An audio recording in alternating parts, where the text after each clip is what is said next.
queria ser o seu celular, Manuel Alves Moreira da Rocha. Se eu pudesse escolher no que vou me transformar, juro que eu queria ser, na vida, o seu celular, pois na hora que eu chamasse, corria para me atender, me colocava em seu rosto, colado junto a você. Se por acaso esquecesse de com você me levar, voltaria angustiada, aflita para me encontrar, me pegaria nas mãos com ânsia e quase prazer e ficaria tranquila, levando-me junto a você. Quando eu estivesse fraco, já quase sem energia, me plugava a seu corpo para me usar mais um dia.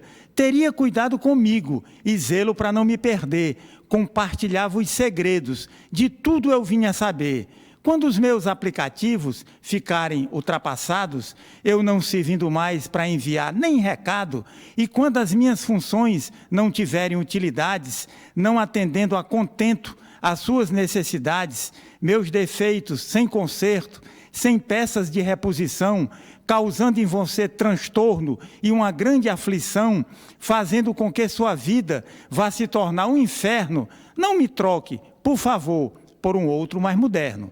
A TV Dedê, a TV da casa de Vovó Dedé, apresenta Zé Soares, 11 e um tiquinho de nada, um programa que conta histórias de vida com humor, poesia e descontração. Hoje nós estamos recebendo Carla Karenina, escritora, cantora, humorista, atriz, poeta, terapeuta, bailarina, professora teatral. Seja bem-vinda, Carla. Muito obrigada, Zé. Tu vai dizendo as coisas que eu faço, eu fico assim, fala, meu Deus, não vai acabar não. Eu faço tudo isso, né?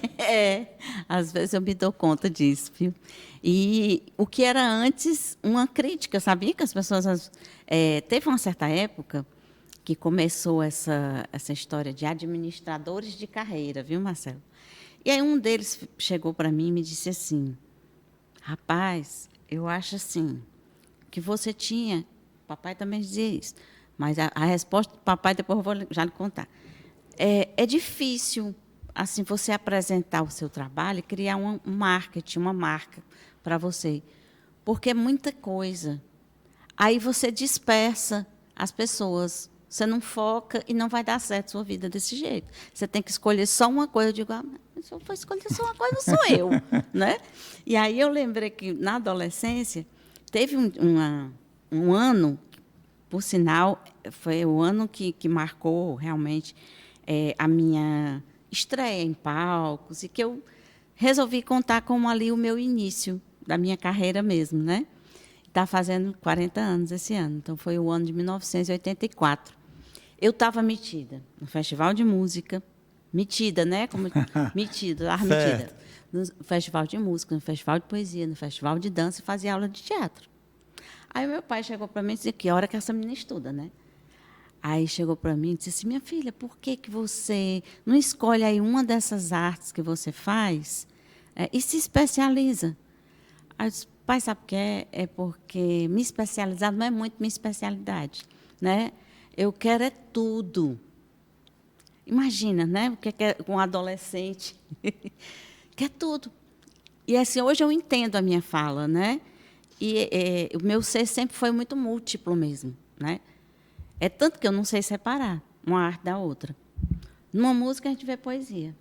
Num quadro... Está tudo entrelaçado, né? Uma coisa vai complementando a outra, né? Isso. E aí é por isso que eu mesmo me admiro quando eu faço, quando eu ouço que as pessoas falarem que eu faço muita coisa. Mas, espera aí, viu, gente? Tenha calma, porque assim, é uma coisa de cada vez, né? Tudo E na realidade, está tudo interligado, né? Tá tudo interligado. Eu queria começar esse nosso bate-papo, você falando sobre a sua infância. Se você era uma menina muito levada, as suas aventuras quando criança, e se despertou logo cedo essa sua vocação para cantar, né? Para falar poesia. Pois eu não era uma criança levada, não, assim, o nome... Eu era muito tímida, na verdade. Era mais para dentro, né? Introvertida, né? Introvertida, pronto, é essa a palavra. Mas, nessa minha introversão, dentro do meu universo, do meu mundo, eu sempre fui muito criativa, né? E eu lembro assim, que a forma como a gente é criado, o ambiente realmente faz diferença, né? Você vê essas crianças aqui dessa escola vendo os outros cantarem, tocarem, esse convívio com a arte, né? E eu costumo dizer que eu nasci entre livros, né? Porque meu pai era um intelectual, um professor, né? Gostava muito de ler. E eu brincava ali entre as estantezinhas dele. Os degraus das estantes eram ali as prateleiras das minhas brincadeiras. Então, ali eu brincava de casinha, botava as bonecas para dormir numa estante, a outra era a sala, a outra era o quarto. E você vai convivendo com esse universo, aí, de vez em quando, eu olhava um título ali de um livro, saber que o meu nome veio de um romance. Isso é que eu queria te perguntar. Né? O teu nome veio do Tolstói, né? Que é um escritor russo, Ana Karenina, né? Isso. Que às vezes tem até Karenina também, né? Tem Karenina. Karenina, né? Que é então, russo, né? A pronúncia veio daí. varia. A origem é... Exatamente. Papai estava estudando, apaixonado na época pela literatura russa. Já tinha uma filha, que é a minha irmã mais velha, né? Kátia Walewski. Ah, certo. Aí quis colocar o da segunda filha também nessa linha aí do russo, só que ele trocou o Ana pelo Carla, né? O que eu achei que ficou muito mais bonito, né? Assim, eu já nasci com o nome de artista. De artista, né? Então, toda essa magia, sabe? E ele tinha uma coisa interessante. Papai, ele gostava de ouvir música clássica depois do almoço. A sesta dele, né? O cochilinho depois do almoço. E ele pedia para eu escolher qual compositor que a gente ia ouvir naquele dia. Ele, bom professor que era, mal sabia que já estava me ensinando, treinando, refinando o ouvido, né? Isso. E aí, eu lembro que era uma coleção da Abril Cultural, linda. As ilustrações eram em bico de pena. Não chegava a ser um LP e não era um compacto. Vocês lembram daquele... a bolachona de cera, bem grossa, né? E ali eu colocava as músicas para ele ouvir e ficava vendo aqueles encartes, a história dos compositores. Aquilo tudo povoou muito a minha alma de arte. E foi despertando esse teu interesse pela arte. O que eu fazia? Enquanto a gente estava ouvindo a música, na radiola, na televisão, que era também um outro móvel grande que tinha na sala, eu ficava me olhando para a tela da televisão, dançando, cantando. Ali eu fui desenvolvendo já o gosto por me ver dentro da televisão. Só que era a televisão desligada. O monitor, para mim, era um espelho. Né? Isso. Eu dava entrevistas, inclusive para a Leda Nagli, que era o Jornal Hoje. Jornal lembra? Hoje, eu lembro. Ela fazia as entrevistas após o jornal. Exato. Né? Todo sábado. Todo sábado, eu lembro então, demais. Eu dava entrevista para ela. Então, eu acho que eu já fui ali treinando para ser artista. Despertando esse teu interesse, né? Tu falando no Tolstói, eu lembro de uma frase dele que eu acho muito bacana, que ele diz assim: há quem passe por uma floresta e só veja lenha para a sua fogueira. Muito bacana. E falando... Pois é. Falando no Tolstói, no russo, eu me lembrei de uma história que foi me contada pelo Dilson Pinheiro, que disse o seguinte, que ali na década de 80, na época da perestroika, sim, que o presidente da Rússia era o Gorbachev, né? Que e tinha um mapa na cabeça, né? Isso. E na Praça do Ferreira tinha um repentista cantando e tal. Aí um sujeito passou, tirou uma determinada quantia, botou lá na bandejinha, né? E disse assim: faça um verso aí sobre Gorbachev. Aí o cara sabia quem diabo era Gorbachev, né? Aí, não tinha nem internet nessa época. O cara disse: quem? Aí o cara disse: Gorbachev. Aí deu a dica, né? Presidente da Rússia e gosta de vodka. Aí o cara pegou o tema e disse: ele nasceu lá em Russas, cidade do Ceará. Foi bater no estrangeiro para viver com a avó de lá. Gorbachev chorava. Todo dia se lembrava do amor da avó de cá. Genial! Muito bacana, muito né? Bom. Muito bom. Falando em Dilson Pinheiro, eu tenho uma música que eu canto dele. Mas eu vou recitar, não vou cantar ele não, porque a gente não ensaiou, né? Pronto. Vamos botar meu primo numa roubada dessa. Então, o nome da música é Saudade Boa, né? Engraçado como como a do Gorbachev, não, mas depois eu vou querer essa aí para Tá decorar. Mas é linda. E assim, nos meus 40 anos de carreira lá, a festa que teve em homenagem na Câmara, né? A Câmara me homenageou, né? Fez uma cerimônia. Eu recitei essa música do Dilson, porque é um poema lindo. E diz assim: eu quero o mar que lavava meus pés. Eu quero 10 lembranças de uma lagoa. Para quando a vida me levar na correnteza, eu lembrar que já fui presa de uma saudade boa. Eu quero um gosto de saudade em todo canto, o sal do pranto querendo me batizar. Eu quero a louca vontade de olhar para o mundo e, num segundo, nele todinho eu andar. Por onde passo, deixa um pedaço de mim. Não tenho fim, eu sou água de corrente.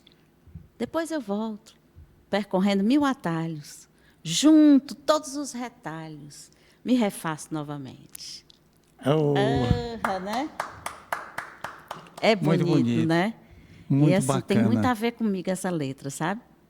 Eu queria aproveitar, a gente falando de criança, eu queria, Marcelo, que você contasse aquela história, que na nossa época, o Marcelo é muito mais novo do que eu, mas assim, ou o menino era muito danado, muito levado, ou era muito obediente, né? E eu queria que tu me contasse aquela história daquele menino. Lá no Mororó, o pai saía cedo, levava os meninos tudinho para a roça, né? Levava para a roça, os meninos estavam lá, tudinho, e um fazia uma danação. O pai não gostava, chegava assim: meu filho, vá para casa agora, ligeiro, chega em casa, tira a roupa, diga sua mãe que deu uma surra em você. Dizia. E o menino dava o recado. Dava o recado obediente, porque se não chegava era 2 pisas. E a mãe dava pisando no menino, Carla, sem saber o motivo. E dava, Carla. ver Me pensa uma obediência e o medo de levar 2 surras. Levar 2 surras. Você imagina, mamãe, o papai disse que desse uma surra em mim. Já pensou? Você imagina um negócio desse, um recado desse?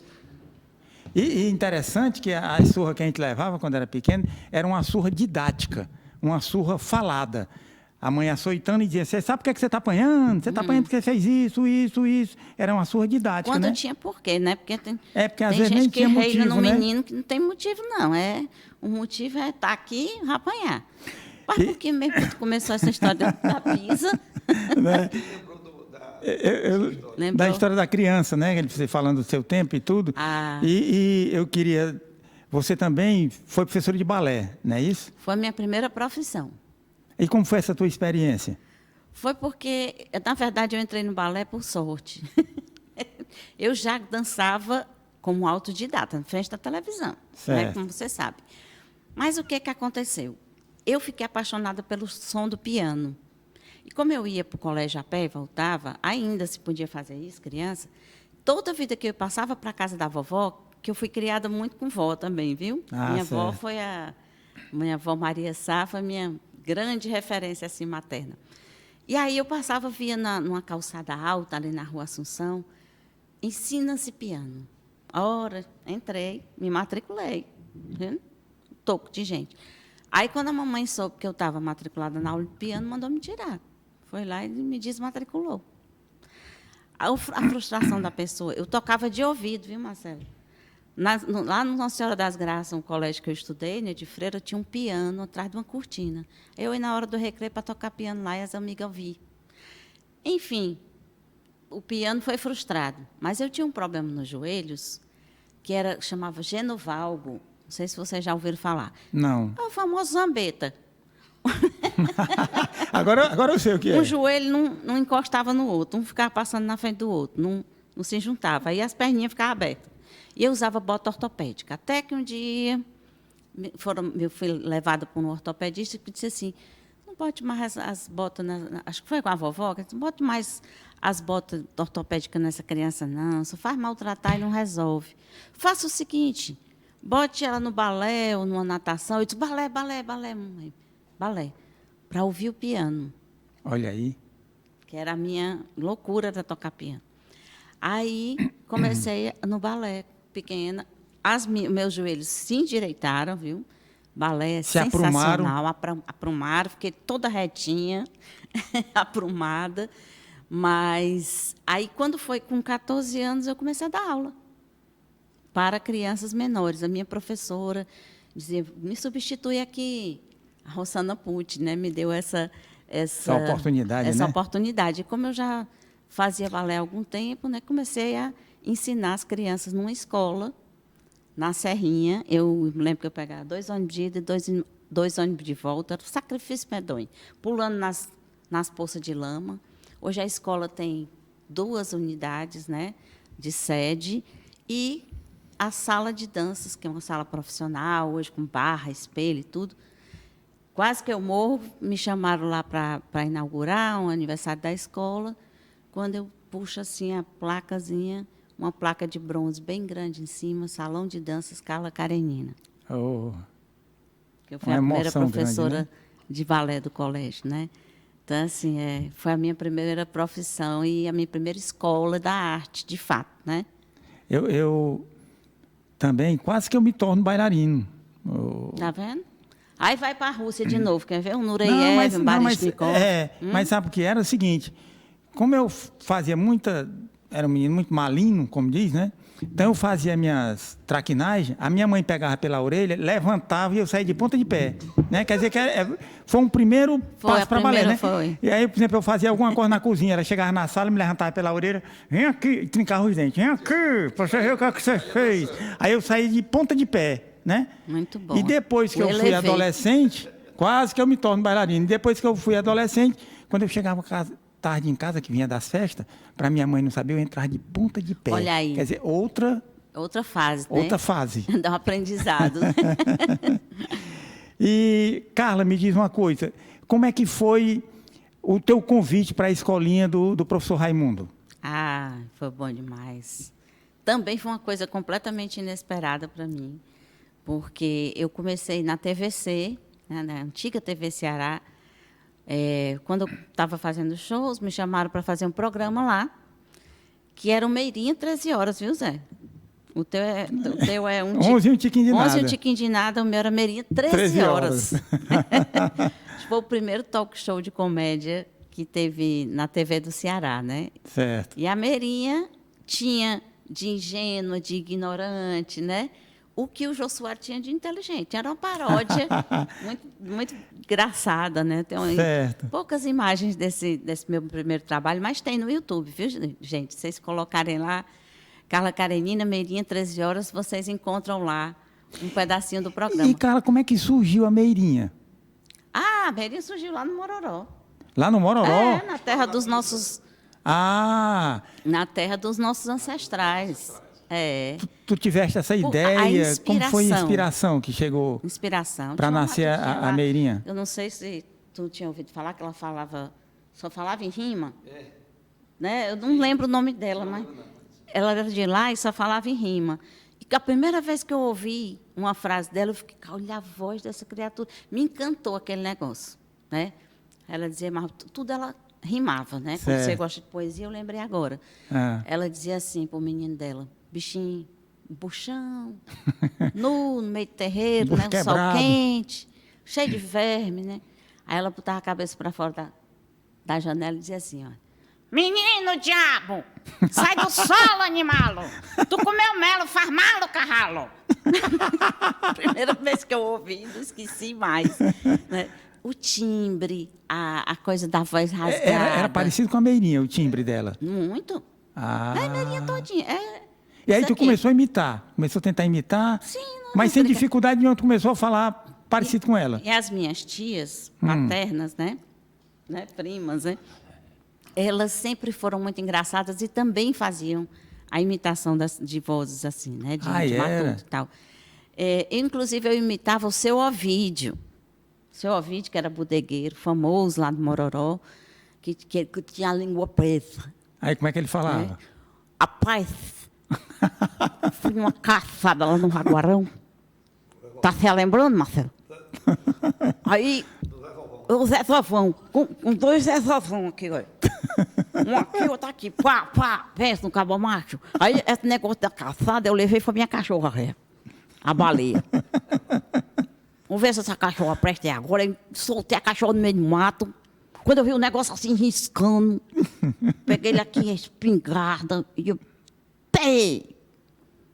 Quando eu fui lá para o rio, eu digo, essa aqui é um guaxinim que eu peguei. Pá! Quando eu fui ver que eu abri assim no meio do mato, não era baleia. Estava lá só no voo. Eu digo, isso lá presta uma cachorraia dessa, em vez de caçar, é caçada. Isso é tudo a coisa nossa lá da terra do nosso Tu falando ancestral. da mulher, deve ser o carralo, não sei o quê, né? Aham. Eu estudei com um rapaz lá, até Manuel o nome dele, e parece que a Lúcia, a irmã, morava lá, não sei se Pacatuba, Maranguape, e dizendo lá que o pai dele tinha uma fazenda e sumiu um cavalo. Aí o pai dele mandou o vaqueiro procurar lá, feito lá procurar. Aí entrou no mato lá, ganhou o mato, como diz, né, o pessoal. Passou lá umas 3 horas, voltou. O nome do pai dele era Walter. Aí o seu Walter chegou quando voltou, né, o vaqueiro voltou e disse, aí, rapaz, encontrou o cavalo. Ele disse, seu Walter, era uma vaca. Não era um cavalo, não, era uma vaca. Já estou trocando. Era uma vaca. Aí disse, aí, encontrou a vaca? Aí ele disse, seu Walter, a racarré, a vermelha, tá rai no rai. A bicha estava muito doente, né? A racarré, a vermelha, tá rai no rai. Porque a bicha estava muito doente, né? Ai, no raio. Bom demais, né? É quase um árabe, né? É, quase um engraçado árabe. o linguajar peculiar, né, do pessoal do sertão, que é muito gostoso, muito né? bom. E assim, o que eu gosto da composição da Meirinha é que, além de resgatar essa coisa bem sertaneja, né, a espontaneidade das mulheres do sertão, Isso. sabe? Que tem uma autoestima, autoconfiança, sabe? Aquela coisa de mulher forte. Eu acho que a Meirinha, ela carrega essa pureza, né? Ela carrega essa força também, porque é um personagem que eu vou lhe dizer, é difícil você encontrar um personagem com tanta personalidade, né, como a Meirinha. É tanto que eu me diferencio dela total, né? Tem um amigo meu que diz que a Meirinha é uma forma pensamento de mim. Ela existe. E ela existe mesmo, né? E aí, como é que foi o convite? Da você, TVC, né? Não, será da já TVC do e depois do Chicanise, para você ir entrei pro... na TVC, comecei a fazer sucesso. Certo. Com Meirinha 13 horas, né? Até que um dia eu soube que o governador do estado era muito meu fã, né? E eu não sabia. O Ciro Gomes, na época, era governador, né? E eu fui numa audiência com ele, e lá nessa audiência ele me perguntou se eu já tinha tido contato com o Chico Anísio ou com o Renato Aragão e tal. Para minha surpresa, quando eu disse que não tinha tido contato com o Chico Anísio, ele pediu para a secretária dele ligar para o Chico. para o Chico Anísio para ele falar. Quase que eu caio para trás, né? Quase morro de... Porque foi a primeira vez que eu estava com o governador, né? Que eu não tinha... Eu sabia que ele era governador, mas não éramos amigos nem nada. Foi a primeira vez. Já de cara, o homem já liga para o Chico Anísio, né? E no telefonema, ele falando com o Chico, né? Como vai, Chico? Ciro Gomes, governador do Ceará, estou aqui com uma moça muito talentosa, que faz um programa aqui, que não cabe mais no Estado. O talento dela é imenso, que me rasgou elogios. Aí teve uma hora que ele disse assim, vou passar aqui para ela. Eu digo, fala, minha Nossa Senhora, toda me tremendo, né? Aí eu, muito tímida no telefone, disse, oi, Chico, como é que você vai? Tudo bem? Uma conversa remole, sabe, de namoro de interior. Eu sei. Aí, e o Ciro Gomes batia assim no meu braço. Fala assim, com a Meirinha. Fala com a voz da Meirinha. Fala com a voz da Meirinha. Aí eu soltei, né? Eu digo, ô, seu Chico Anísio, macho, eu estou muito emocionada de estar falando aqui com o senhor. E aí ele começou a rir do outro lado, né? Aí ele disse, é a mesma pessoa com quem eu estava falando agora. Eu digo, Chico, a voz da minha personagem, Meirinha. Falei da personagem. Aí ele disse, menina, que coisa interessante. Grave uma fita, na época era fita, Era né? fita. E mande para mim, como se a Meirinha já estivesse na escolinha do professor Raimundo. Aí fiz a fita, estou resumindo a história, né? Que é uma longa aventura aí. E foi assim que, 3 meses depois, eu estava no Rio de Janeiro para fazer figurino da Beirinha, combinar tudo, tirar o registro, né? Tirar o registro. Tirar o registro de atriz, que tinha que ter, né? DRT. Então, foi assim. Foi espontaneamente, né? E a emoção de trabalhar com o Chico Anísio, né? Nossa Senhora. Eu tenho uns efeitos retardados, que eu digo, sabe? Ah, Às vezes eu sinto que a coisa aconteceu 2 dias depois. Se você perguntar, Carla, como foi que tu chegou na Globo para gravar? Tu não Teatro lembra nada Fênix? disso? Nada. acho Eu que não tava lembro tão... que texto era, eu não me lembro que hora eu entrei, não me lembro que foi que eu... Nada. Apagou. Eu acho que eu fui no piloto Foi tão automático. emoção, foi assim. tão grande que não Exato. registrou nada, né? Não registrei nada. Agora, 2 dias depois, eu pego um voo para vir para Fortaleza, né? Quando eu cheguei aqui, me queimando de febre. Passei 2 dias com 40 graus de febre. Não era nada. Não Só era psicológico, gripe, né? Exatamente. É verdade. Porque, assim, imagina, você no ano de 1993, né? Você só tinha jornal, rádio e televisão, que era caríssimo para você anunciar, fazer um anúncio na TV. Isso. Hoje todo mundo grava num celular e já está, né? E você se dar de cara com o Chico Anísio, contracenar com aquele monstro, ídolo, e com aqueles outros tantos ali, olhando para você. Você é uma menina de 22 anos de idade. Né? Ali, Walter Dávila, Costinha, Zé Vasconcelos. Zé Vasconcelos. Nossa Senhora. Rogério Cardoso, Rogério Francisco Cardoso. Milani, aí por aí vai, né? Só Zezé fera, Macedo, né? Só fera. Só fera. E tu no meio lá do pessoal. Pois é. Aí, assim, anos depois da minha novela, eu vou pular um pouquinho para não esquecer de dizer, eu aprendi o valor que a gente tem aqui no Nordeste, no nosso Ceará.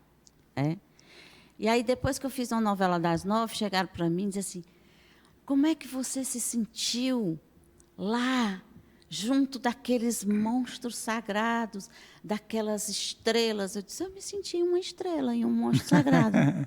Bacana a resposta. Depois de anos, com a autoestima jamais elevada, né? Já no ponto de dizer, se eu estou lá no meio deles, eu sou, né? Claro.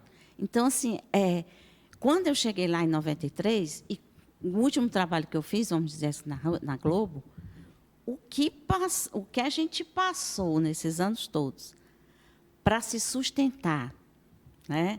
Como nordestina, mulher, começando no humor. Hoje eu me dou conta de quantos caminhos foram abertos, de quantos paradigmas foram quebrados, de quanta dificuldade. E isso é muito gratificante, sabe?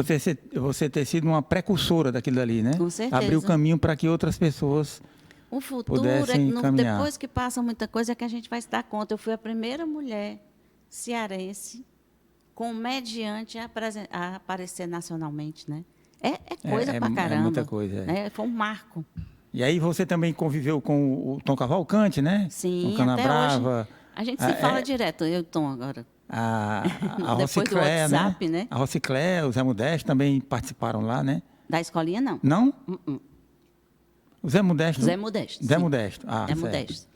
Teve uma época que estavam 5 cearenses na escolinha. Ah, era? Chico Anísio, eu, Zé Modesto, Emiliano Queiroz. Emiliano Queiroz. Ele voltou na escolinha para Fazendo fazer a o participação Borboleta, do Zé Zé Borboleta. Borboleta, né? E que era o outro? Falei do Tom? Falei, né? Falou.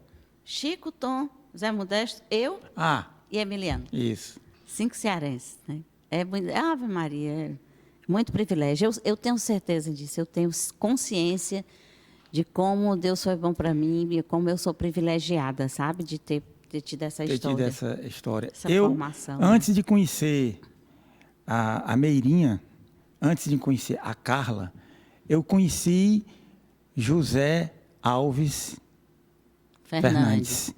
Certo? Foi tu, mas disse para ele. Eu conheci José Alves Fernandes, não tive o privilégio de conhecê-lo pessoalmente, mas conheci de ouvir falar através da Ana Maria Mello. Ah, da Ana Maria. Que nós éramos professores do Colégio Militar, eu professor de matemática e ela de língua portuguesa. Apesar das disciplinas serem antagônicas, mas existia pontos em comuns entre mim e ela, que era exatamente o gosto pela música e pela poesia. Então, nós Eu conversava muito com ela no colégio. Conversava muito, ia na sessão de português. Inventaram até que eu estava namorando com ela, que o pessoal... Tinha um rolo. Inventaram que eu estava namorando com ela. Rolo, né? Aí eu cheguei para ela e disse assim, Ana Maria, a gente convive tanto, conversa tanto, né? E já estão dizendo aqui no colégio que eu estou namorando contigo. Ela arregalou os olhos, ficou assim. Aí disse, e você? Aquela voz bem mansa, e você o que disse? Eu disse, eu confirmei. Você confirmou? Eu disse, confirmei. Porque essas coisas, se a gente negar, é pior. A gente confirma para acabar com o fuxico e com a coisa. E aí ela me falou do teu pai. Vou falar aqui o que ela já me disse do teu pai. Sei. Você me corrija se eu estiver errado.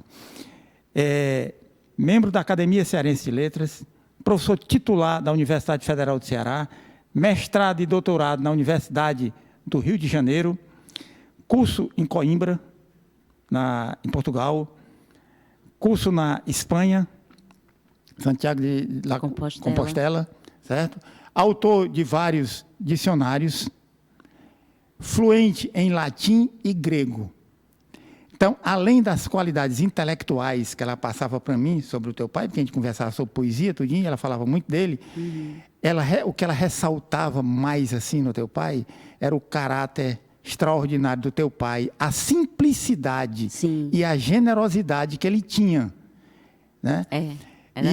Inclusive, ela disse que a mãe dela, a dona Sly, foi professora dele. Foi. E a mãe do Marcelo também. A tua mãe também, né, Marcelo? Minha mãe dizer assim, Tia Antonieta. foi a primeira professora de José Alves Fernandes. Isso é um orgulho dela, viu?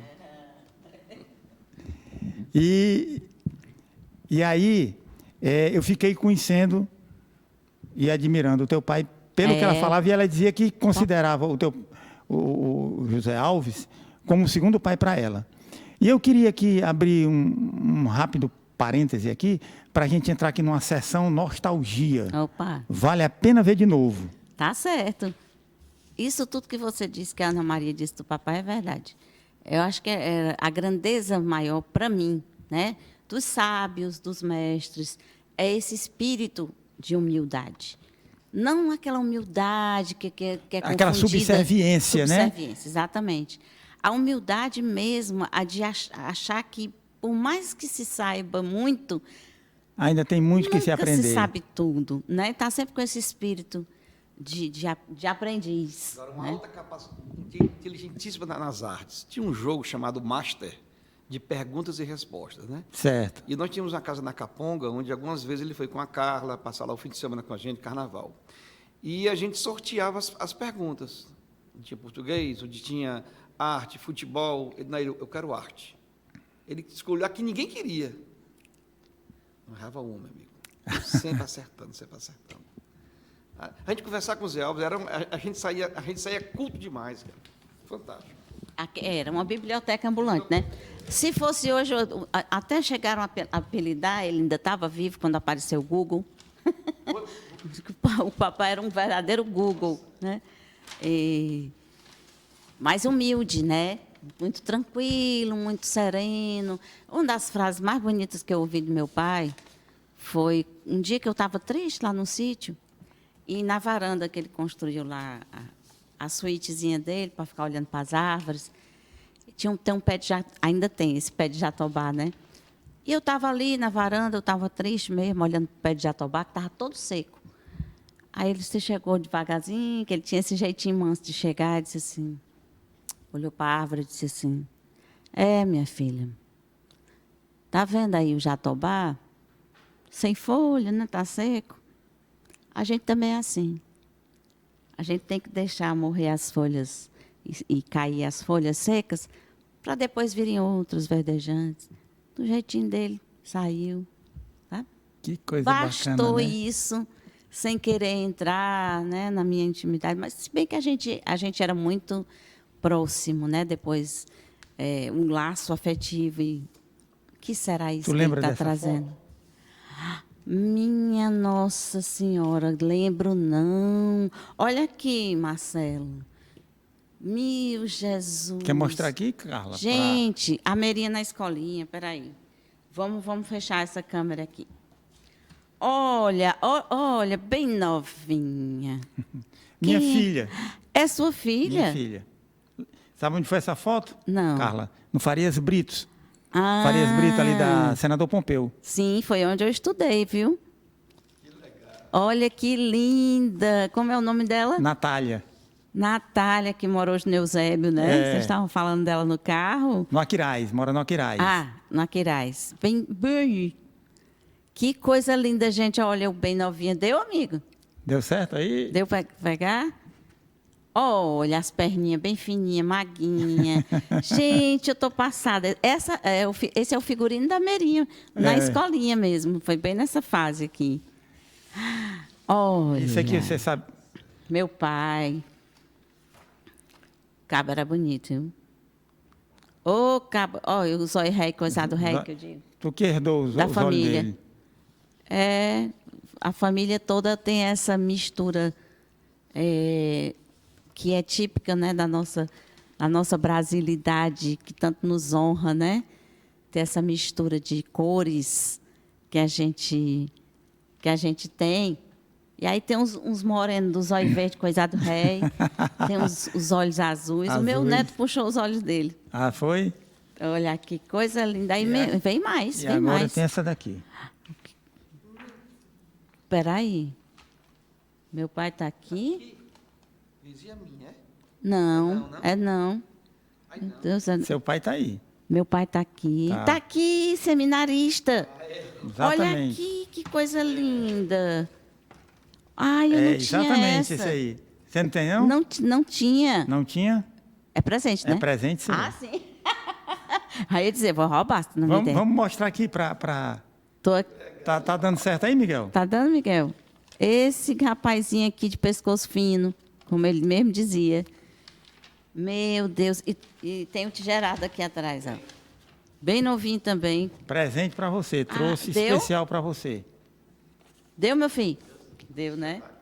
Olha aqui, Marcelo, olha o tigerado.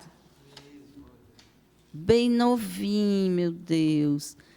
Aqui pode ser que a gente encontre mais outras pessoas depois, né? Obrigada, esse foi um presente maravilhoso. Todos três, viu? Eu vendo aqui no seu Instagram que você é admiradora da Flor Bela Espanca. Sou. É uma Sou. poetisa, né? Portuguesa. Só que ela teve uma vida muito trágica, não é isso? A poesia dela fala de morte, de angústia, de E amargura. de muito amor. De amor muito também, amor né? também. Os poetas portugueses, eles tiveram, assim, uma geração quase toda de muita tristeza, de muita melancolia, tanto que alguns, os maiores, morreram cedo ou se suicidaram, né? Mas ela também fez coisa muito bonita, não foi, Marcelo?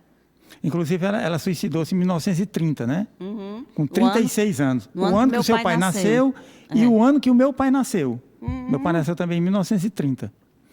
E assim, se a gente fizer uma analogia da poesia da Flor Bela Espanca, essa poesia assim que fala de morte, né, que tem muita amargura, tudinho, a gente trazendo para a literatura brasileira, tem o Augusto dos Anjos, Sim. que é um poeta paraibano, né, que Trágico, escreveu um livro apenas, chamado Eu, em 1912, e morreu em 1914, tuberculoso. Porque naquele tempo a tuberculose era fatal, né?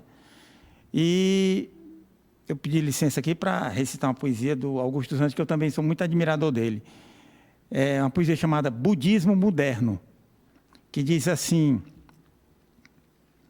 tome, doutor, essa tesoura e corte, minha singularíssima pessoa.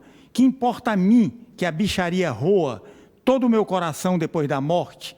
Ah, um urubu pousou na minha sorte. Também das diatomáceas da lagoa, a criptógama cápsula se esbroa em contato de bronca destra forte. Dissolva-se, portanto, a minha vida, igualmente a uma célula caída na aberração de um óvulo infecundo, mas o agregado abstrato das saudades fique batendo nas perpétuas grades do último verso que eu fizer no mundo. Eita, é bonito, viu? Obrigado. E é difícil de se declamar, né? É. Uma das coisas que eu, daqui a pouquinho, tipo,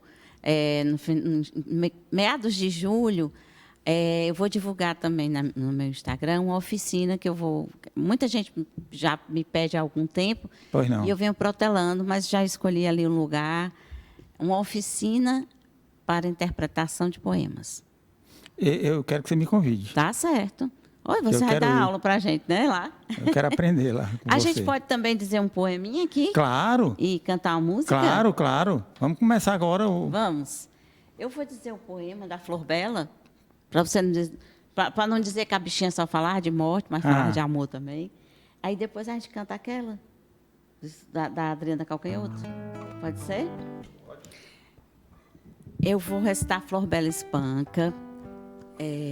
E vou dedicar essa música, esse poema, à arte. Diz assim: a flor do sonho, alvíssima, divina, miraculosamente nasceu em mim. Como se uma magnólia de cetim fosse florir num muro todo em ruína. Pende em meu seio a haste branda e fina, e não posso entender como é que, enfim, essa tão rara flor abriu assim. Milagre, fantasia ou talvez sina. Ó flor que em mim nasceste sem abrolhos, que tem que sejam tristes os meus olhos? Se eles são tristes pelo amor de ti, desde que em mim nasceste em noite calma, voou ao longe a asa da minha alma. E nunca, nunca mais eu me entendi. Eu ando pelo mundo, prestando atenção em cores que eu não sei o nome. Cores de Almodóvar, cores de Frida Kahlo, cores. Passeio pelo escuro, eu presto muita atenção ao que o meu irmão ouve. E como uma segunda pele, um calo, uma casca, uma cápsula protetora. Eu quero chegar antes, para sinalizar o estar de cada coisa, filtrar seus graus. Eu ando pelo mundo, divertindo gente, chorando ao telefone e vendo doer a fome dos meninos que têm fome. Pela janela do quarto, pela janela do carro, pela tela, pela janela. Quem é ela, quem é ela? Eu vejo tudo enquadrado. Remoto controle. Eu ando pelo mundo. E meus amigos, cadê minha alegria, meu cansaço, meu amor? Cadê você? Eu acordei, não vi ninguém ao lado. Pela janela do quarto, pela janela do carro, pela tela, pela janela. Quem é ela, quem é ela? Eu vejo tudo enquadrado. Remoto controle.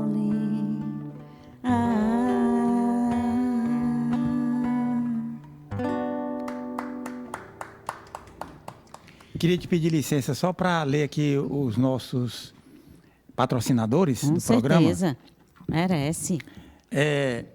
O programa Zé Soares, 11 e um tiquinho de nada, tem um patrocínio do curso de descarrego Chibata no Capeta. Eita, Paulo. Do hospital Se Escapar Fica com a Banda Morta. E da clínica psiquiátrica Parece que é Doido. Muito bom. Tu já foi no Leroy White? Não. No Falcão? Mas, rapaz, olha aí a pareia.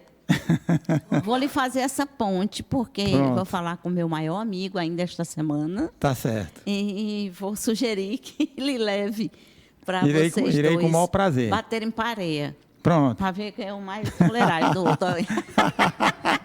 Tá certo. No bom sentido. No bom óbvio, né? sentido, né? Carla, eu queria que você desse a sua impressão sobre a casa de vovó Dedé, que você conheceu, foi tão bem ciceroneada pela Roberta, né? Sim, ela me mostrou, eu já conhecia de ouvir falar, né? Faltava essa minha visita aqui para ver em loco como as coisas acontecem, conhecer a estrutura. E estou encantada, porque a gente já chegou hoje, né, Marcelo? Teve um batalhão de crianças e jovens ali fazendo seus recitais, as primeiras turmas, né? Com a música, a música como instrumento de formação, né, do ser humano. Fiquei encantada com ver isso de perto, né? A cozinha solidária, que já alimenta pessoas da comunidade, a comunidade em torno, né? Essas parcerias que a casa tem. Fiquei encantada, viu, com o trabalho. E esse estúdio lindo, maravilhoso, né? E muito bem dirigido e equipado, conduzido aí pelos meninos, por essa equipe toda. Estou muito grata pelo convite, né, de vir conversar com você e por conhecer essa beleza de obra, né, que é a Casa de Vovó Dedé. Eu queria falar contigo, porque tu disseste que você também é terapeuta, não é isso? Sim. Terapeuta da regressão... De regressão de memória. De memória, né? Eu estava me lembrando que muitas coisas que acontecem na infância da gente são traumas que a gente leva, às vezes, para o resto da vida, né? E vai refletir quando a gente é adulto, né? Com certeza. Comigo mesmo aconteceu algumas coisas, né? E você trata sobre isso, né? Essa terapia que você faz é sobre exatamente esses traumas, essas frustrações, essas coisas que acontecem e que a gente vai carregando para o resto da vida, né? O resto da vida. Eu costumo dizer, Zé, que o mundo está cheio de crianças feridas em corpos de adultos adoecidos. É verdade. Nós todos temos nosso calinho, nosso calão, nosso machucadinho, machucadão, né? E trabalhar com a cura da alma, né? Numa forma mais abrangente de falar dessa vertente terapêutica com a qual eu trabalho, é maravilhoso, porque eu mesma passei por todo o processo durante a minha formação, né? Foram 3 anos de formação, muito intensos, em que o aprendiz, o terapeuta, passava pelo processo todo também, né? Se submete às investigações profundas da alma. E o mais interessante desse método é que a gente trabalha com o corpo, através do psicodrama, né? Não é uma terapia só cognitiva. A terapia convencional, que é da fala, né? Isso. É importante, claro. É fantástico que todas as abordagens são muito importantes, né? E esse método com o qual eu trabalho, ele tem 4 pilares da psicologia moderna, né? Que é a psicanálise, o psicodrama, a gestalt terapia e as teorias corporais de um alemão chamado Reich. Então, assim, ela é muito bem embasada no seu alicerce, né? E muito abrangente, né? A gente trabalha com conteúdos inconscientes. O que são isso, mais ou menos? A grosso modo, eu vou dar um exemplo para ficar mais fácil de todo mundo entender. O trauma que você carrega, por exemplo, da sua infância, né? Eu tenho um, né? Nós temos vários. Depois eu quero contar o trauma que eu tenho. Tem o que a gente sabe, que é o consciente, o trauma consciente. Eu me lembro, eu passei isso. Mas por que eu não me curei ainda? Porque não foi. Eu vou explicar, a grosso modo, o que acontece. O que é o trauma, né? É um momento em que você nós seres humanos e os vertebrados em geral, temos 2 atitudes básicas diante de qualquer ameaça à nossa sobrevivência, certo? Falando da nossa parte instintiva, correr ou atacar. Isso. Isso é próprio do ser vivo, né? Correr ou atacar. Quando a gente nem corre nem ataca, você fica paralisado se instaura ali, né? O que a gente chama de congelamento do corpo, e aí se instaura o trauma. Seja o que for. Seja um trauma físico ou um trauma emocional. Às vezes, um grito mal dado, um nome, uma expressão muito forte para uma criança, a criança não sabe o que é que ela faz. Congela. Paralisa. É a história do menino, diabo, sai do solo, animal. O menino não sabe nem o que ela está dizendo, mas só a voz, ele só fica a voz ali, já ficou. Obedece. Deixa eu falar do meu trauma, porque eu falei, nós estamos perto de encerrar o programa. Pois o cuidado é eu entrar no teu trauma e a gente começar a fazer essa ação aqui, olha. Assim, quando eu era criança, tinha 8 anos, 9 anos, Nessa época, a pessoa viajar para a Europa, né? Era uma coisa extraordinária, né? Eu ir para os Estados Unidos, né? E eu lembro que uma amiga da minha avó foi para a Itália e trouxe 2 bermudas de lá. Uma para mim e outra para o meu irmão. Eu tinha 8 anos, 9 anos. Só que era uma bermuda lindíssima. Era uma bermuda, primeiro, o forro era todo de seda. Nesse tempo não tinha isso. A gente usava, Marcelo, uns calções de algodão. Tu lembra disso? Com elástico. Não usava cueca. Eu fui usar cueca quando era adolescente. A gente era um calção com elástico, sem cueca. A gente ia para a rua, ficava olhando os meninos jogar bila, e vinha um menino maior do que a gente por trás, descia o calção. Você lembra disso? A gente ficava no meio da rua, né? No colégio saía chorando para casa. Passava 2, 3 dias em casa com vergonha de voltar. E aí, essa bermuda eu fiquei encantado. De fechclé, né? Toda de seda e um material que não se usava. Eu não sei nem dizer que material era aquele naquela época. E aí eu queria usar a bermuda para as meninazinhas, paquerar com as meninas e tal. Aí a mamãe disse, não, essa bermuda você só pode usar no aniversário, numa festa. Não pode usar agora, não. A instruir. Aí todo dia eu abria a cômoda lá e via a bermuda lá. Todo dia abria a cômoda.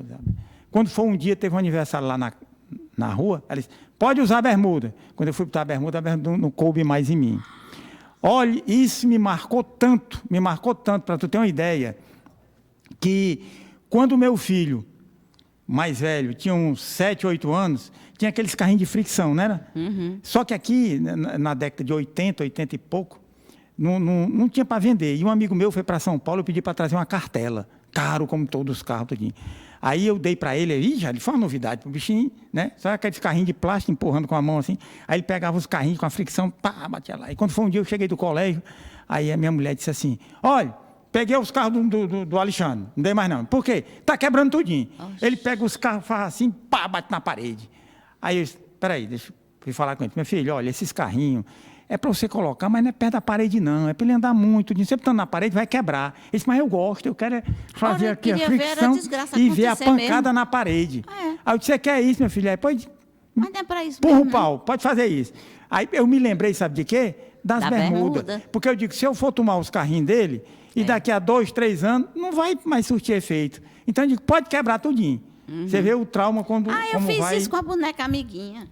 Que eu era louca pela amiguinha, só quem ganhou foi minha irmã mais velha. E eu ganhei, velha. E eu ganhei a Rosinha, que não mexia nem os braços nem as pernas. Era paralítica, a Rosinha. Peraí. Torei o cabelo da amiguinha, todinho da minha irmã. Pintei as unhas da boneca, pintei de esmalte a boca da boneca. Mas quando a minha filha também nasceu, eu achei uma Barbie noiva. Em Uberlândia, aqui nem tinha. A bicha é do tamanho de uma criança, desse tamanho aqui, ainda tem hoje. Ela não se importa mais com a Barbie noiva, não. Mas eu de vez em quando, meu filho, tiro do plástico, lavo a roupinha da Barbie, a Barbie noiva, pintei os cabelos, passo creme. Continuo brincando de boneca. Mas é um trauma, esse foi um trauma resolvível. Foi resolvido, é. E tem os que você não... se resolveu no seu filho. Isso. Agora, e aqueles que você não pode contar nunca para ninguém? Então, assim, só para fechar, qual é o objetivo do método com o qual eu trabalho? É o que? É fazer com que a pessoa tenha a oportunidade de voltar à cena traumática, que às vezes ela lembra e às vezes ela não lembra. Isso. Porque quando a gente... É uma coisa muito forte, como eu passei na escolinha, por exemplo, a pessoa dissocia da realidade. Isso é um fenômeno que a gente faz direto sem nem perceber. A gente se dissocia da dor. É uma defesa que todo ser humano também tem a nível psíquico para não endoidar, né? Enfim, tem um trauma que a pessoa lembra, tem um trauma que a pessoa não lembra. Nesse método, a gente consegue, através das sensações do corpo, a memória corporal, fazer com que a pessoa volte à cena traumática e refaz a cena. Bacana isso aí. Então, é uma terapia com o corpo. E é muito fantástico. Se as pessoas quiserem saber mais, no meu Instagram tem lá o contatozinho, tá? Pois não. Que as pessoas podem... Quer dizer que eu não preciso ir, não. O meu já está resolvido, não está? Você não... Já resolvi, né? Não deu o troco? Pronto. No seu filho? Esse aí tá. Está resolvido. Nosso tempo esgotou, infelizmente. A gente tem conversa aqui para a gente passar a tarde todinha aqui, né? E eu queria te agradecer a tua presença, que eu sei que você é muito ocupado, o seu tempo é muito exíguo, né? Agradecer também o Marcelo, que intermediou, meu amigo. Muito obrigado, Marcelo. E... Primo querido. A gente foi se conhecer melhor depois de velho. Mas Foi. não teve nada não, né, Marcelo? Nós corremos atrás do prejuízo. Nenhum trauma. Nenhum trauma. Nenhum trauma. Muito obrigado e você fica aí com as últimas palavras aí para encerrar o programa. Eu vou deixar a Meirinha encerrar, não é melhor? Melhor. Pronto, vamos encerrar com a Vamos cantar Meirinha. a música? Cante uma música Bora, aí. Ricardo, todo mundo em casa, eu quero ver todo mundo cantando. Eu tenho certeza que a pessoa vai me acompanhar e você também. Faz o coral com a gente, ó. Quanto mais eu penso em lhe deixar. Eu tendo um tocador desse do meu lado, eu tenho que cantar. Mas eu sinto que não posso. Pois eu se perdi na sua rida. Muito mais do que eu diria. Estelina, não? Quando a noite de regresso você briga por qualquer motivo. Faça isso comigo não, Francisco José, meu ex-macho. Confesso que tenho vontade de ir pra bem longe pra nunca mais lhe ver. Vai comigo, vai. Ó meu amigo, por que brigamos? Olha a vozinha dele, ó. Não posso mais viver assim sempre chorando. Segura, vamos embora. Minha paz, estou perdendo a nossa vida é sente alegria. Because I love you so much. Meu filho, você fala inglês. Obrigada. Beijos. Muito obrigado. Segue lá meu Instagram, Carla Karenina, _ com K. Obrigado. Eu queria agradecer aos telespectadores e dizer que na próxima semana nós estaremos aqui com mais uma entrevista. Muito obrigado.